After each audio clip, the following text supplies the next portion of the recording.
Se nós não estamos mais debaixo do pecado, se agora nós estamos debaixo da graça, somos salvos, e você está nos dizendo que aquilo que Cristo conquistou para nós é definitivo, nós podemos ter certeza daquilo que Cristo conquistou para nós. Então quer dizer que mesmo agora debaixo da graça, nós podemos viver no pecado, então? Então quer dizer que quanto mais nós pecarmos, mais nós receberemos da graça, é isso, Paulo? E Paulo dá um sonoro não, no verso 2, ele diz, de forma alguma, porque nós que estamos mortos para o pecado, como poderemos novamente viver no pecado? Nós morremos para o pecado, e isso não foi uma obra que nós fizemos, foi o Senhor Deus que nos matou para o pecado, e Ele nos matou na morte de Cristo. Por isso, essa doutrina da união com Cristo, ela é tão importante, ela é muito importante. Nós vamos ler os versos 1 a 14, só para você não perder o fio da meada aí, o sentido, mas nós vamos expor do 3 ao 14. Diz assim a palavra do Senhor. Que diremos, pois? Permaneceremos no pecado para que seja a graça mais abundante? De modo nenhum. Como viveremos ainda no pecado, nós, os que para ele morremos? Ou porventura ignorais que todos nós que fomos batizados em Cristo Jesus, fomos batizados na sua morte? Fomos, pois, sepultados com ele na morte pelo batismo, para que como Cristo foi ressuscitado dentre os mortos pela glória do Pai, assim também andemos nós em novidade de vida. Porque se fomos unidos com ele na semelhança da sua morte, certamente o seremos também na semelhança da sua ressurreição. Sabendo isto, que foi crucificado com ele o nosso velho homem, para que o corpo do pecado seja destruído, e não sirvamos o pecado como escravos. Porquanto quem morreu está justificado do pecado. Ora, se já morremos com Cristo, cremos que também com ele viveremos, sabedores de que, havendo Cristo ressuscitado dentre os mortos, já não morre. A morte já não tem domínio sobre ele, pois quanto a ter morrido de uma vez para sempre, morreu para o pecado, mas quanto a viver, vive para Deus. Assim também vós, considerai-vos mortos para o pecado, mas vivos para Deus em Cristo Jesus. Não reine, portanto, o pecado em vosso corpo mortal, de maneira que obedeçais às suas paixões, nem ofereçais cada um os membros do seu corpo ao pecado como instrumentos de iniquidade, mas oferecei-vos a Deus como ressurretos dentre os mortos, e os vossos membros a Deus como instrumentos de justiça. Porque o pecado não terá domínio sobre vós, pois não estáis debaixo da lei, e sim da graça. Vamos orar mais uma vez. Pedimos o teu auxílio agora, ó Espírito do Senhor, para que a tua palavra se torne não somente clara às nossas mentes, mas ela se torne poder dentro do nosso coração e da nossa alma, para transformar a nossa vida, para que o teu nome seja glorificado em nós, e para que as nossas vidas sejam transformadas à semelhança do Senhor Jesus Cristo. Edifica o teu povo através da tua palavra e do poder do teu Espírito, nós te pedimos, ó Deus Santo.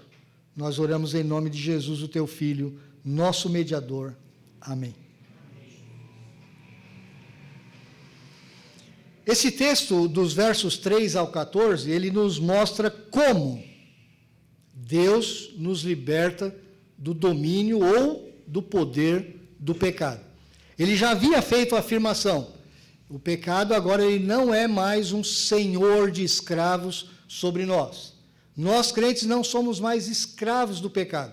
E eu lhes disse naquela oportunidade, isso não significa que nós somos insensíveis ao pecado e que o pecado, vez ou outra, não nos engane, ou vez ou outra nós façamos uma aliança com o pecado e cometemos pecado. Muito tempo atrás houveram heresias dizendo que o crente poderia se tornar perfeitamente santo ainda nessa vida. sem jamais cometer pecado algum. É uma falsa doutrina chamada perfeccionismo cristão. Isso não é verdade. Ela não está muito mais em voga hoje em dia, a gente não precisa perder muito tempo com ela. No entanto, existe um extremo oposto, que é aquela que está muito em voga hoje em dia, que muitos estão dizendo assim, mas então quer dizer que o crente ainda pode continuar pecando invariavelmente, então fique tranquilo, Deus já perdoou os seus pecados, você já está salvo mesmo, Cristo já comprou a salvação para você, então você pode viver de qualquer jeito. É esse o grande problema das igrejas hoje, de uma forma geral, do nosso mundo evangélico, no Brasil e fora do Brasil, e é isso o que Paulo está dizendo aqui, não. Isso não é verdade também. Como que ele demonstra essa forma que Deus nos liberta do poder do pecado? Nós temos 3 divisões muito claras nesse texto. Primeiro, dos versos 3 a 10, ele vai nos falar sobre um conhecimento que precisamos ter. Eu quero que você só preste atenção, por exemplo, no começo do verso 3, quando ele diz assim, ou porventura ignorais. Ou seja, vocês não estão sabendo de alguma coisa? Então, por trás do verbo ignorar aqui, é o verbo saber. Porventura vocês estão ignorando, ou seja, vocês estão deixando de saber isso que vem a seguir? Então tem um verbo saber aqui. Presta atenção nisso, vai ser importante. No começo do verso 6, ele diz assim, sabendo isso. De novo, o verbo saber. E no verso 9, ele começa o verso dizendo, sabedores de quê? Então, dos versos 3 até o verso 10, o que Paulo está dizendo para mim e para você é que nós precisamos saber a respeito desta grande doutrina da união com Cristo. Nós precisamos saber daquilo que Deus fez na nossa vida. Isso tem uma implicação já imediata para nós. Veja, Paulo está escrevendo para uma igreja que ele não conhecia. Ele não havia visitado Roma. Ele está escrevendo uma carta com vistas a visitar Roma. Ele está mostrando para aqueles irmãos daquela igreja, que era constituída de judeus e gentios, que evangelho que ele pregava. Então não era uma igreja que ele tinha intimidade. E ele já fala dessa doutrina da união com Cristo. Eu lhes disse no começo do culto, 10, 12 anos anteriormente, ele havia escrito a carta aos Gálatas, que era uma igreja problemática, ou eram igrejas problemáticas. Eram igrejas que estavam ainda fazendo muita confusão, elas estavam, inclusive, questionando o próprio apóstolo Paulo, era uma igreja imatura. E o apóstolo Paulo também tinha falado para essa igreja sobre a união com Cristo. O que eu quero dizer com isso? Hoje, o nosso mundo evangélico, ele está tão enfraquecido na doutrina, que essa doutrina da união com Cristo, muitas igrejas estão dizendo assim, olha, esta é uma doutrina muito condensada, ela é muito complexa, ela é muito difícil, e isso é reservado somente ao crente depois de muitos anos andando na fé. Ou somente para o seminário, ou somente para aqueles que querem estudar um pouco mais. Isso não é verdade. O apóstolo Paulo está falando desta união com Cristo para igrejas que ele ou não conhece, ou igrejas de pessoas muito imaturas na fé. Ou seja, precisamos conhecer isso aqui. Então eu quero já mostrar para você a grande necessidade que nós temos de conhecer as Escrituras, a doutrina de Deus, a doutrina a respeito de Deus. Isso não é reservado somente para os pastores, os teólogos, os doutores ou os presbíteros das igrejas. Não. Eu tenho acompanhado a vida da congregação aqui através do WhatsApp, não tanto quanto eu gostaria, porque não tenho tempo, mas eu tenho visto como vocês estão se aplicando na escola dominical aqui, com aqueles seminários, alguma coisa que vocês estão apresentando aqui, eu fico muito feliz com isso. Eu dou graças a Deus pela vida do Naamã, que está levando os irmãos a se interessarem mais ainda pelo estudo das Escrituras, por conhecer teologia. Muitos no mundo evangélico hoje pensam assim: esse negócio de conhecer teologia é uma coisa fria, é uma coisa que não leva a nada, é uma coisa só para encher a cabeça dos crentes, é uma coisa reservada aos pastores. Eu não preciso saber dessas coisas. Isso é um engano terrível, meus irmãos. O apóstolo Paulo está dizendo aqui para uma igreja completa. Ele não está escrevendo para líderes, não. Ele está escrevendo para uma igreja inteira. Vocês precisam saber destas coisas. Como que você vai viver uma vida que Deus quer para você, se você não sabe o fundamento da sua fé?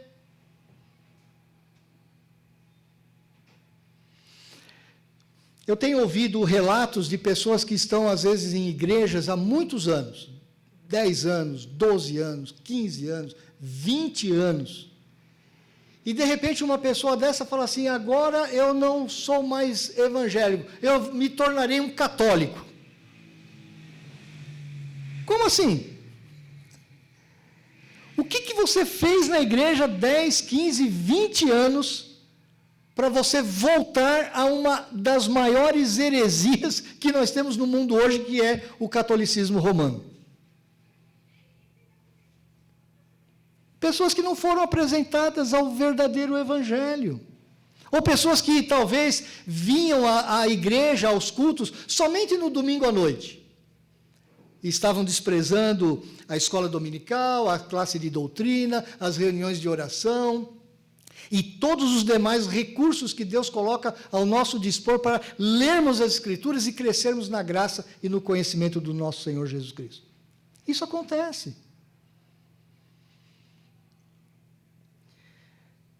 Eu dou graças a Deus porque me converti numa república de estudantes, quando eu entrei na universidade, aos 17 anos de idade.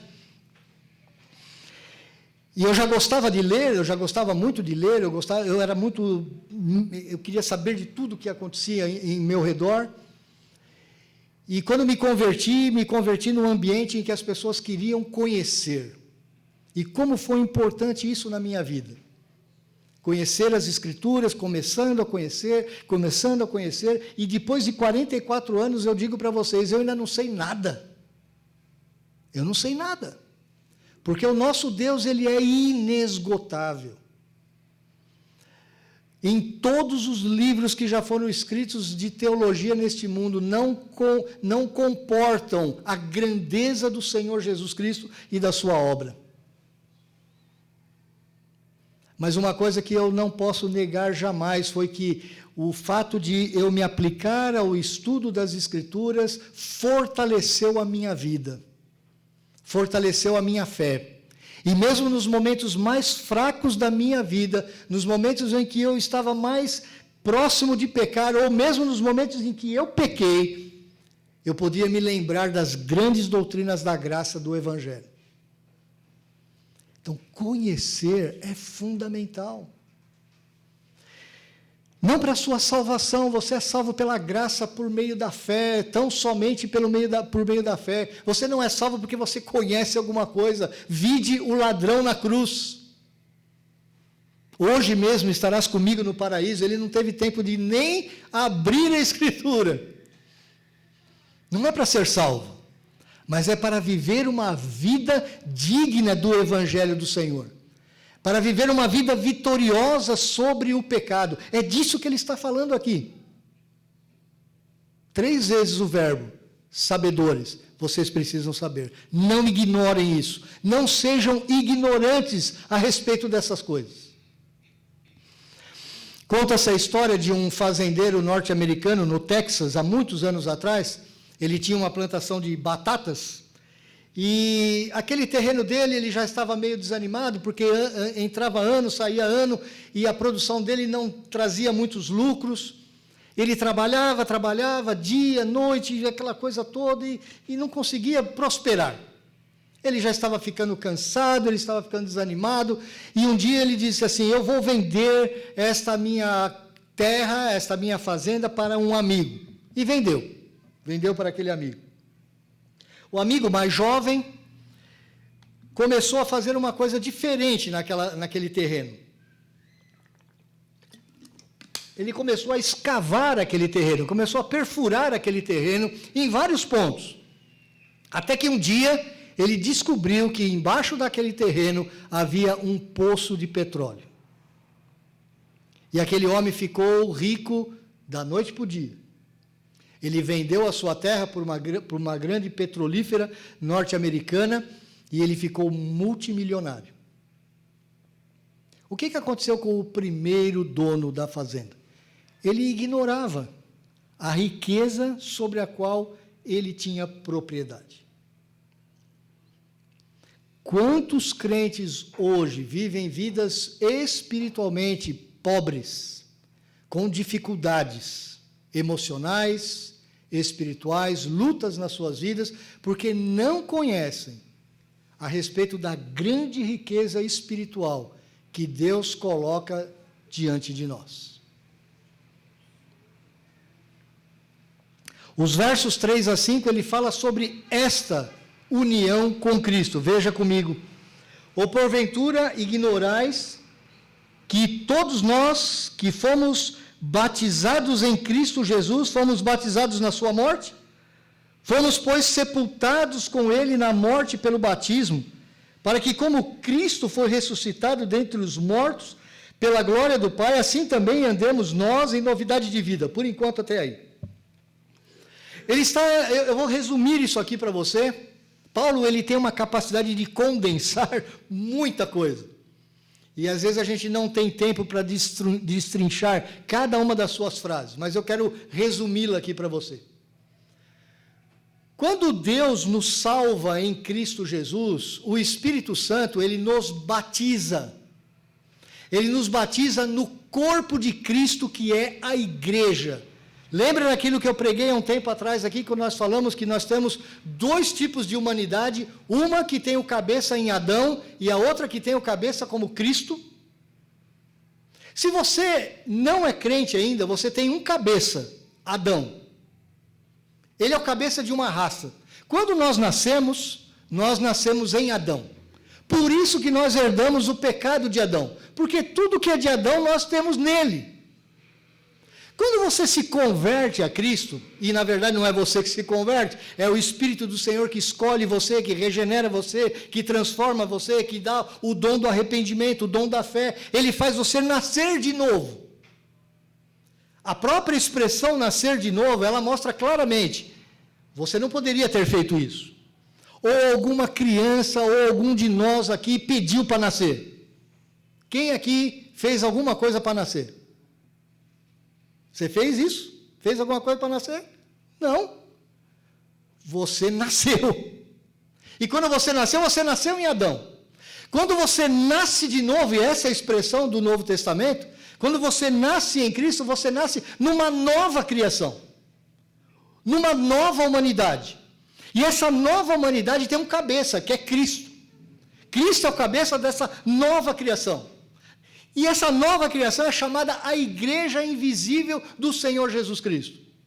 E ele agora é o nosso cabeça. Então, quando o Espírito Santo te coloca nesse corpo, espiritualmente falando, o que acontece?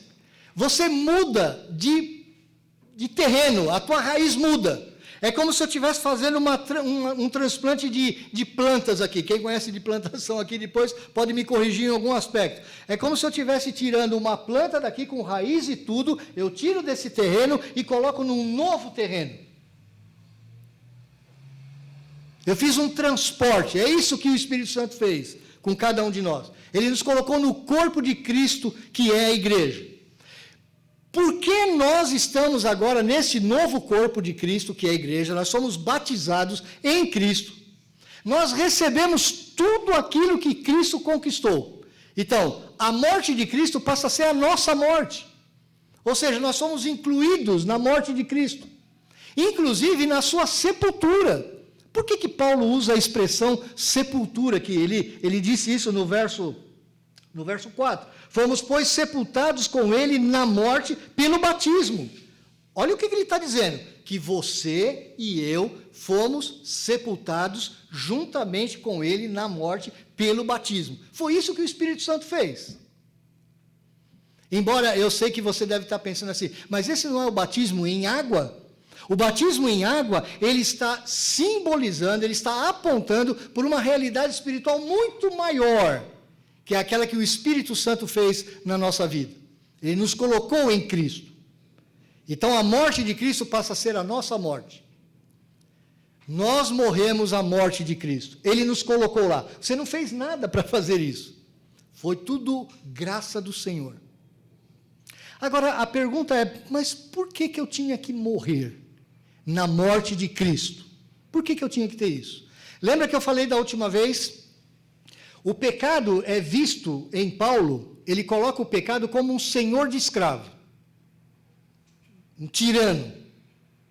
E ele coloca cada um de nós como pecadores, escravos do pecado. Então veja, há uma relação entre o tirano, o dono, o senhor dos escravos e o escravizado. Somos nós. Essa era a nossa vida em Adão. Nós éramos escravos do pecado. A gente aqui não tem... A gente tem uma certa dificuldade de entender esse negócio de escravidão. Porque, a menos que você tenha conhecido alguém que viveu no período da escravidão, você, eu tenho certeza que não viveu isso. Você não sabe o que é isso. Mas você sabe aquele patrão ruim, que paga pouco para você, que não deixa você falar nada, que não aceita nenhuma ideia sua, que não aceita nenhuma sugestão de melhoria lá onde você trabalha? Você já teve patrão assim? Que te despreza, que te ignora, e que simplesmente fala assim para você, cumpra o seu horário e faça o seu trabalho, e acabou. Ele é um anjo perto de um senhor de escravos da antiguidade. O senhor de escravos da antiguidade, ele era dono da tua vida. Não é que você não tinha carteira assinada, não é que você não tinha contrato de trabalho, não é que você não tinha 13º e nem férias, você não tinha liberdade nenhuma. A tua vida era dele. Você fazia exatamente aquilo que ele mandava. E não tinha para quem você reclamar, não tinha sindicato, não tinha como você sair na rua. Essa era a realidade do Império Romano quando Paulo escreve essa carta. Então, aqueles primeiros leitores ou ouvintes desse evangelho, eles estavam entendendo o que ele estava falando. Você estava numa relação que você não tinha como sair. Sabe quando terminava uma relação dessa? Quando você morria. Ele era o pecado, o senhor de escravos sobre você. Era assim que você vivia em Adão. Você não escolhia fazer o bem. Você fazia exatamente o que o pecado mandava. Então, como que Deus pode resolver um problema desse? E veja, como que o pecado se tornou o nosso Senhor? Porque você tem que ter um documento legal. Você tem que ter juridicamente, você tem que estabelecer essa escravidão. Sabe quando foi feito isso? Em Adão. Quando Adão pecou, ele nos colocou nessa situação. Nós passamos a ser escravos do pecado. Nós já nascemos escravos do pecado em Adão. Todo ser humano, quando nasce escravo do pecado em Adão. E ele vai seguir o rumo deste mundo. O príncipe da potestade do ar. A própria humanidade em rebelião contra Deus. É isso que acontece conosco. Por isso Deus tem que quebrar essa legalidade. Aí você poderia estar pensando junto comigo aqui, então por que Deus não mata o pecado, o tirano? Não é isso que a gente pensa?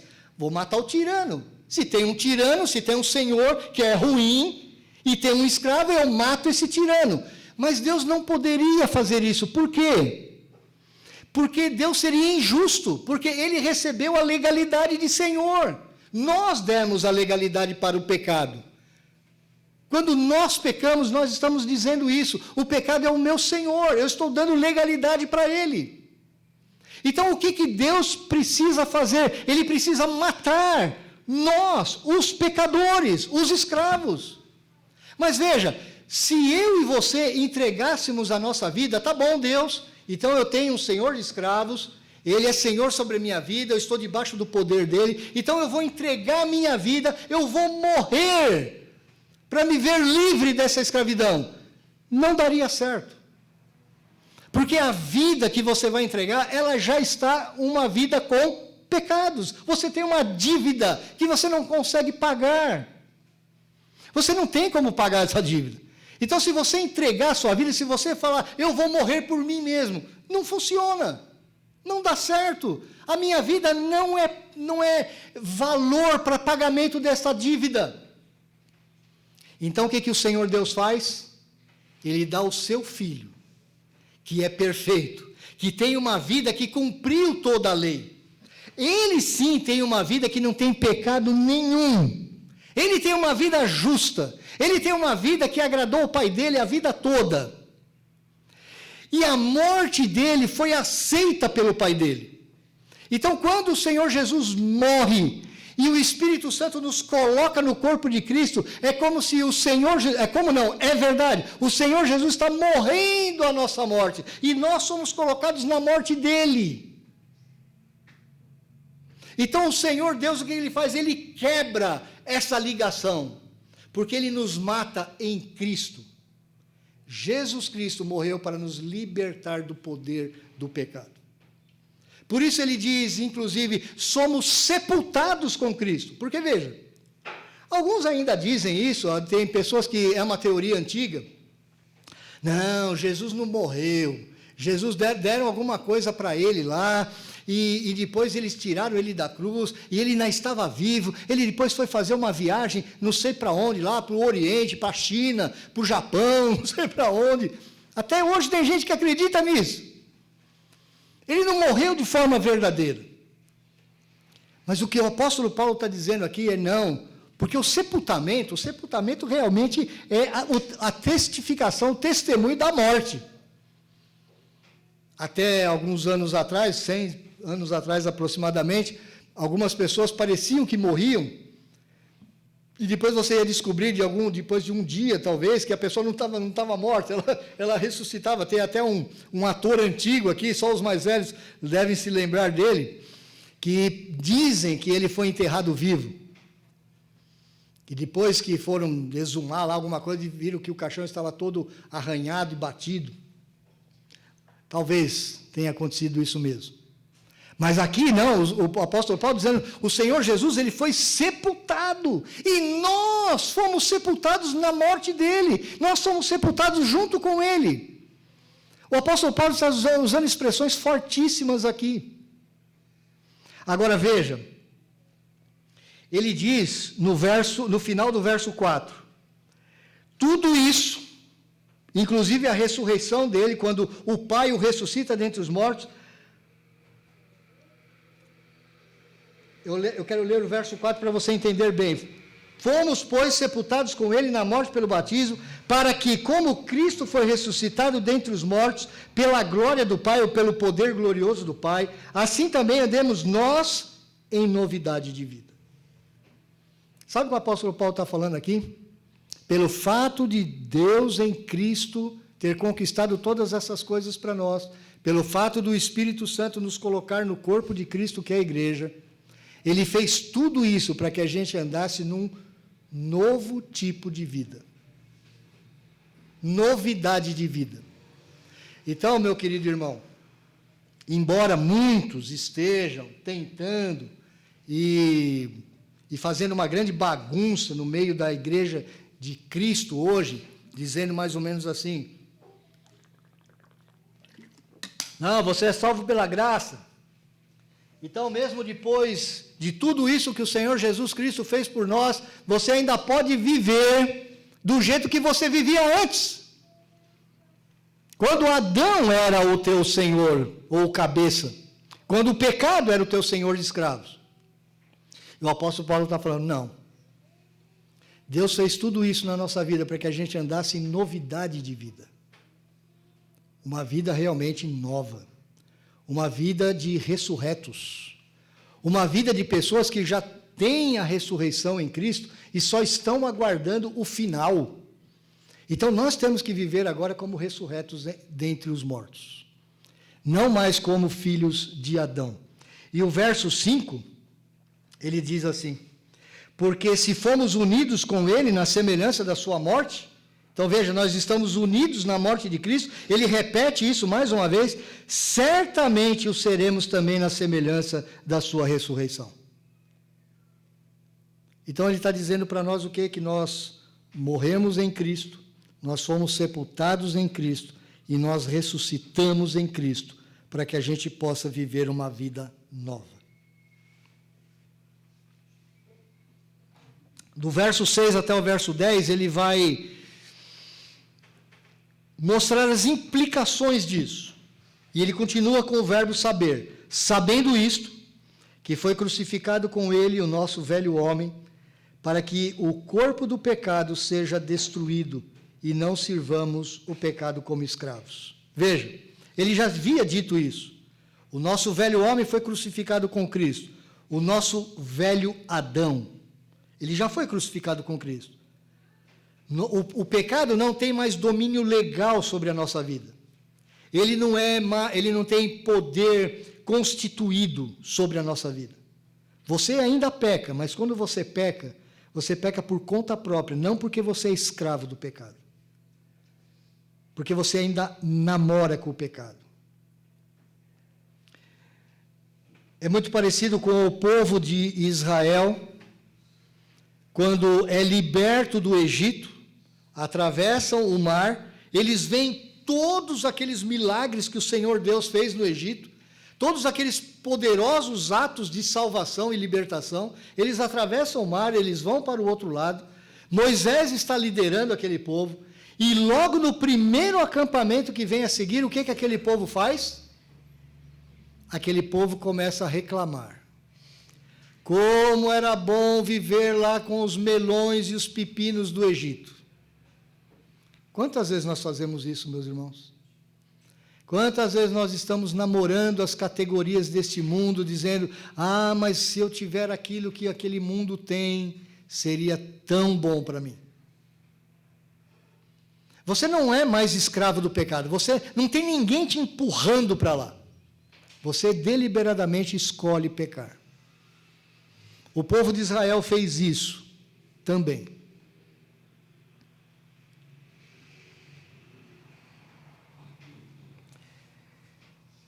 Sabendo isso, que foi crucificado com ele o nosso velho homem, para que o corpo do pecado seja destruído. Eu preciso explicar aqui o que é o corpo do pecado. O corpo do pecado é a nossa natureza pecaminosa. Veja, o meu velho homem foi crucificado com Cristo.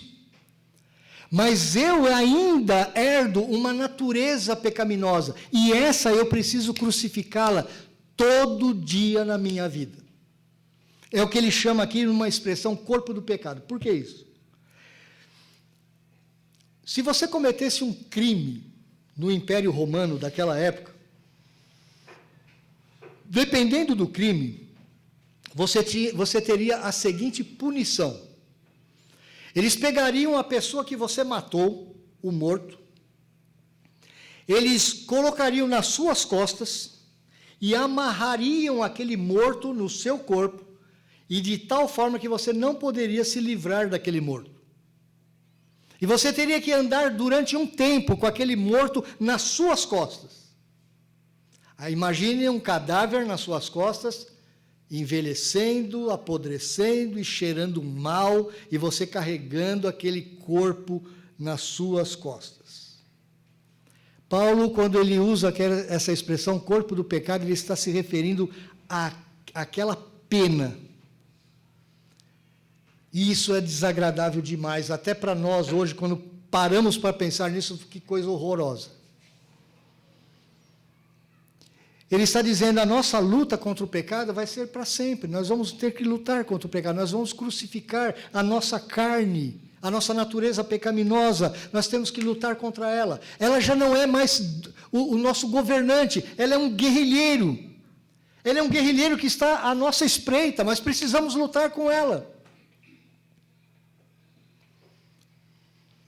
Quantas vezes eu tenho visto casamentos serem desfeitos, porque um dos cônjuges chegam à seguinte conclusão: não dá mais.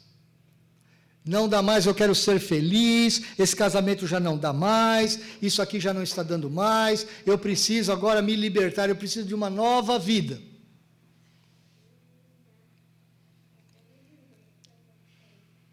Ninguém está querendo mais crucificar a carne.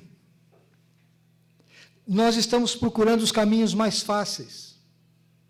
Nós estamos seguindo o padrão do nosso mundo, que é o padrão do descartável. É o padrão do prazer imediato. Resolução de problema tem que ser rápido. Ah, mas eu ficar nesse fardo, esse meu casamento está um fardo, está um peso muito grande, não dá para aguentar. Uma semana depois já me separo. Porque nós não queremos crucificar a carne, meus irmãos. Nós queremos soluções do mundo. Nós queremos soluções de Adão. E o apóstolo Paulo está dizendo que nós temos que destruir o corpo do pecado. Pecado é pecado. Você não precisa se sentir pronto para lutar contra o pecado. Você tem que lutar contra o pecado. Simples assim. Para que o corpo do pecado seja destruído, não sirvamos o pecado como escravos. Nós não somos mais escravos do pecado. Porquanto quem morreu está justificado do pecado, diz o verso 7. Ou seja, você já morreu? Minha irmã Nerilda morreu? Não, está viva ainda. Eu também estou. Flávia está viva ainda. Morreu? Não.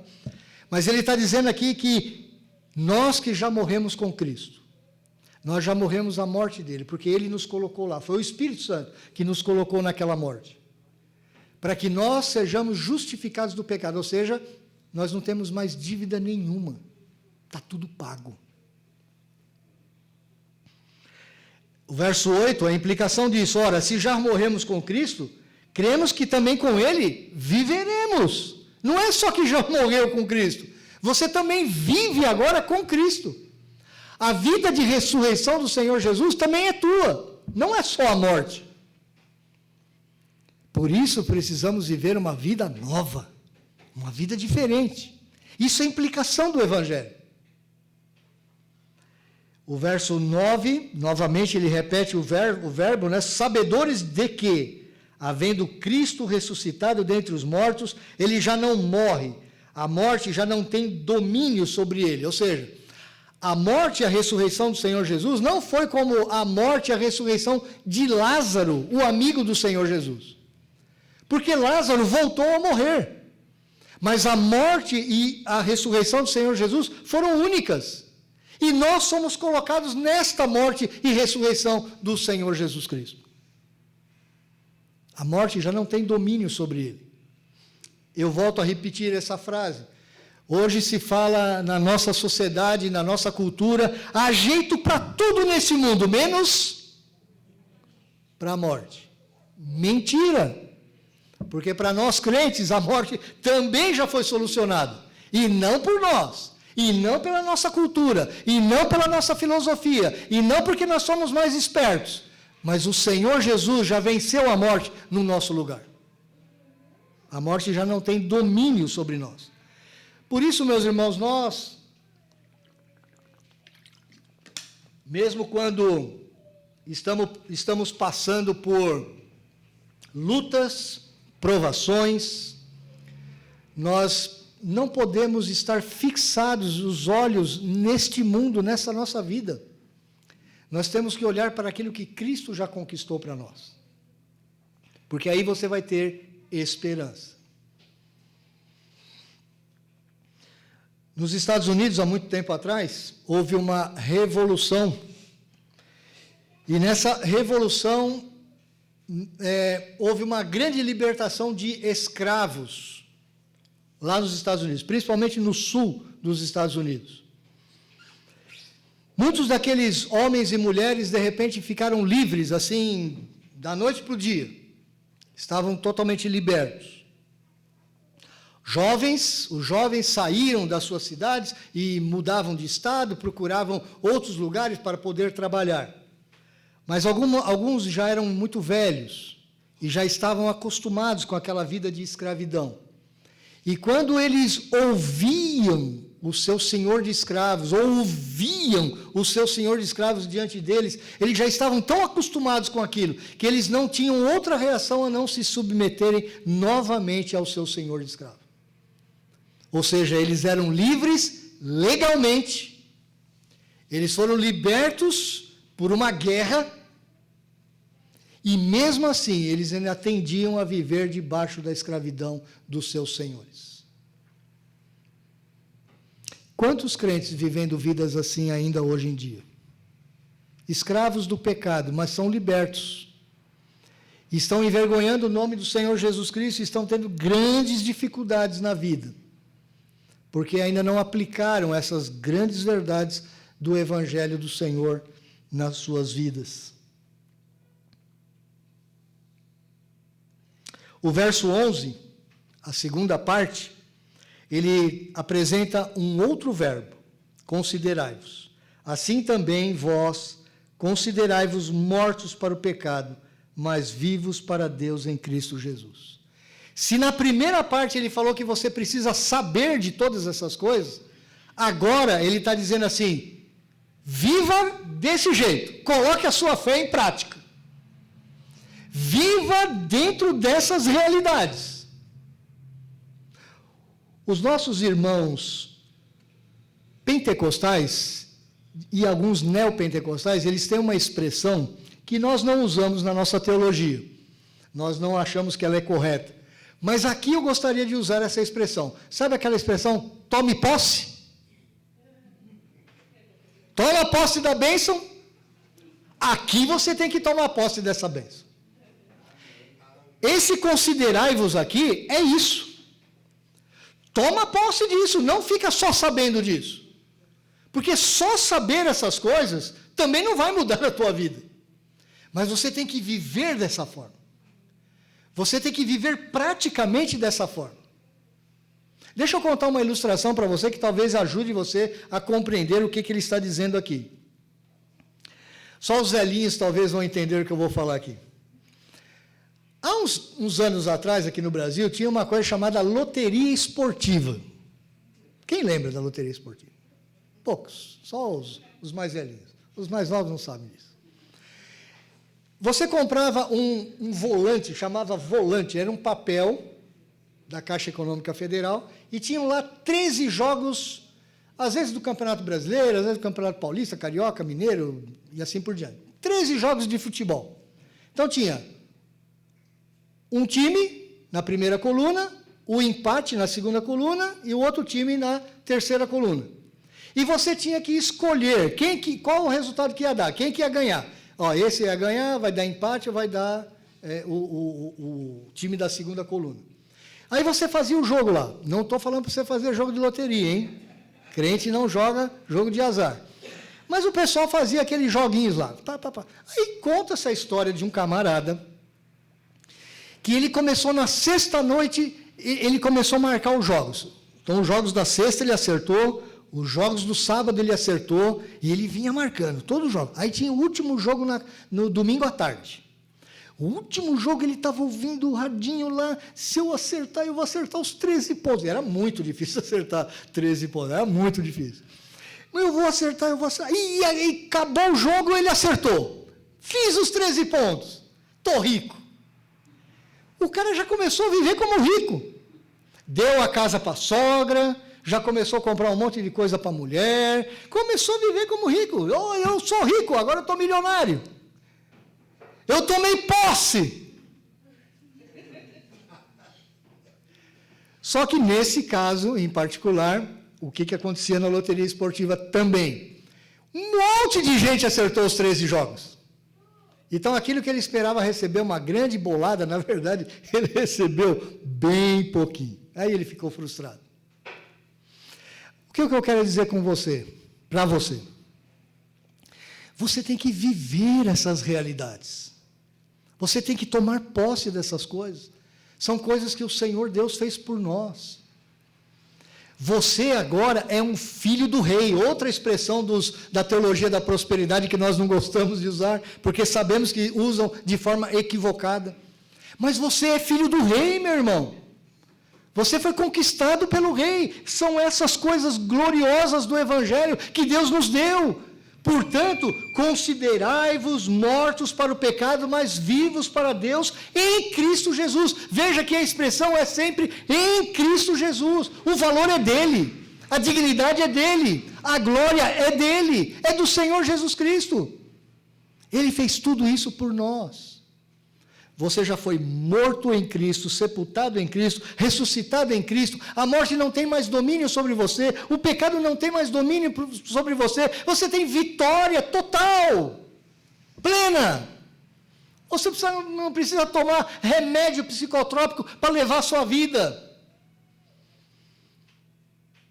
Você não precisa seguir como umas amigas da minha esposa lá no trabalho, elas seguem horóscopo, elas seguem bonequinha que tem que virar não sei de que lado, elas leem das coisas mais absurdas do mundo.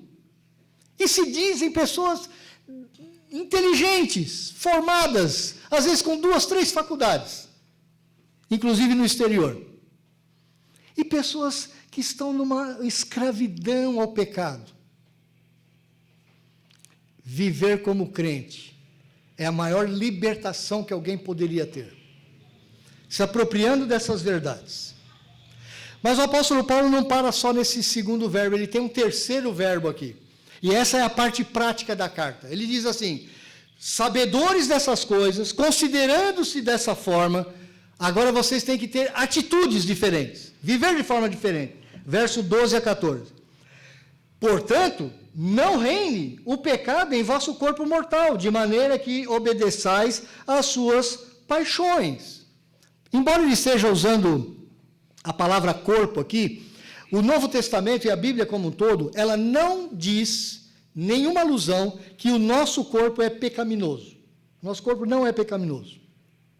No entanto, nós temos mãos, pés, ouvidos, olhos, nariz, boca, capacidades intelectuais, temos órgãos reprodutores, e o que ele está dizendo? Que nós podemos usar todos esses órgãos que Deus nos deu para o serviço do pecado ou para o serviço do Senhor.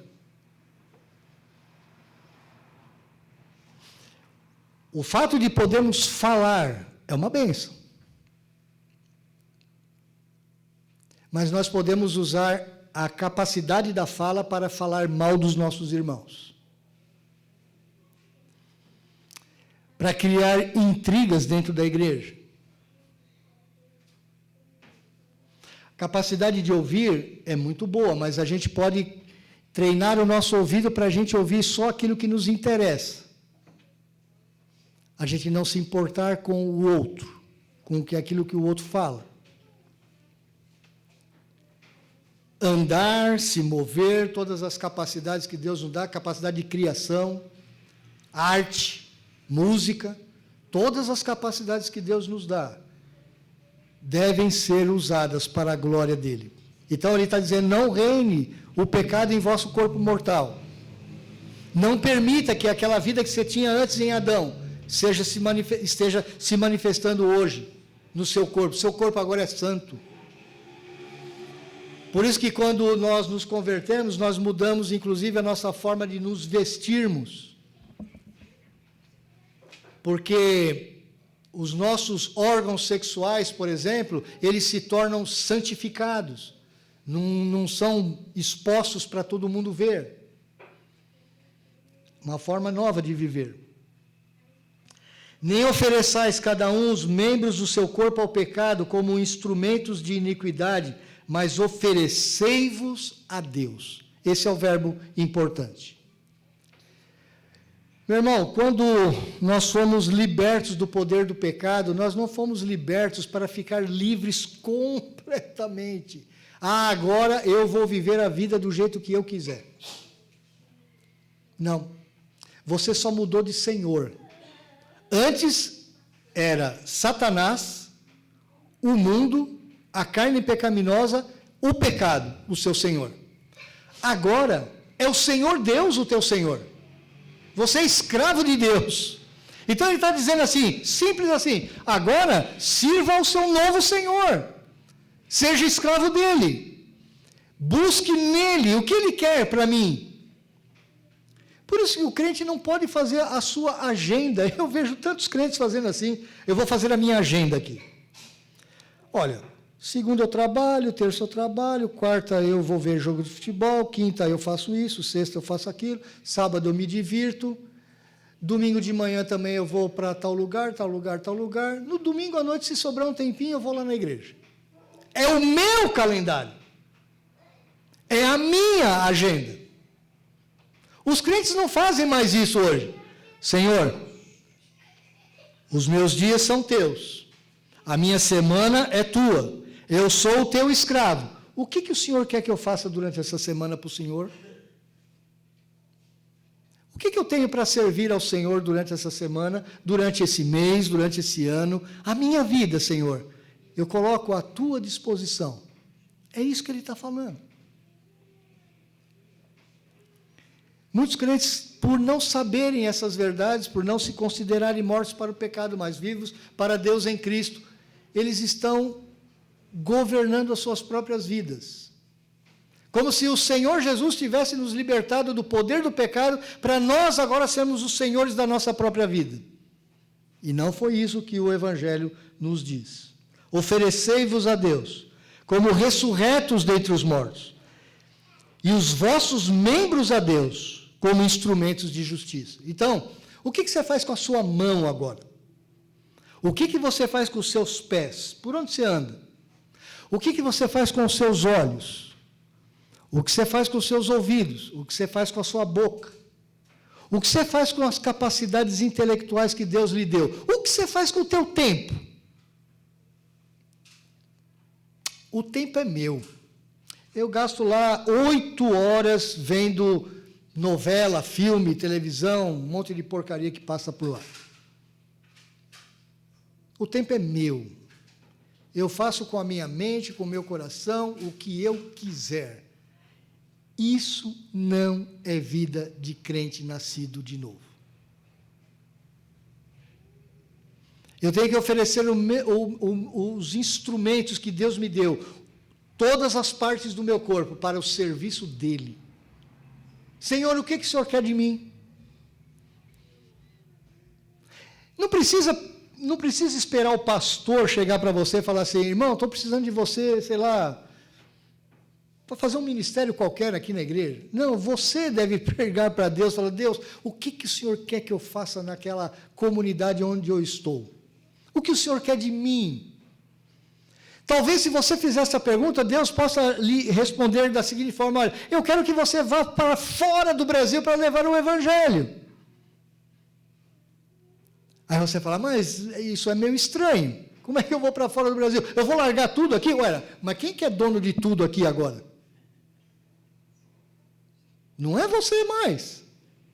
É o Senhor. Se o Senhor te chamou, Ele vai providenciar os recursos. Ele vai te dar o jeito de fazer. Mas a pergunta que nós temos que fazer é, Senhor, eu sou teu, eu fui comprado. Eu antes era escravo do pecado. Eu achava que era feliz e era um escravo miserável. Agora eu tenho a verdadeira vida, a verdadeira salvação. O que o Senhor quer de mim? Se os crentes hoje vivessem dessa forma, meus irmãos, nós teríamos muito menos problemas que os crentes estão enfrentando hoje. Muito menos. E a promessa final, no verso 14, é: porque o pecado não terá domínio sobre vós, porque vocês não estão debaixo da lei, sim da graça. Ele está, na verdade, dando uma promessa aqui. O pecado não é mais o senhor de escravos sobre a sua vida. Há outras passagens em todo o Novo Testamento, eu vou colocar no grupo do WhatsApp da igreja, para você depois examiná-las. Em 2 Coríntios, em Gálatas, 3 versículos em Gálatas, em Efésios e em Colossenses, que falam sobre essa grande doutrina da nossa união com Cristo. Que o Senhor possa nos abençoar, nos ajudar a entender como que Ele nos liberta do poder do pecado. Para que a gente não venha a falar mais à frente, eu fiz isso porque eu nem entendi por que eu fiz isso. Eu fui compelido a fazer isso. Não, você não é mais escravo. Se você fez alguma coisa, foi porque ou você não sabia dessas verdades, ou porque você não tomou posse dessas verdades, ou porque você realmente não quis se oferecer a Deus, e você está querendo viver como escravo do pecado novamente, como o povo de Israel, quando saiu do Egito, e muitos disseram, era tão bom quando a gente vivia no Egito. Eu quero voltar para lá. Deus nos abençoe, meus irmãos, Deus nos ajude.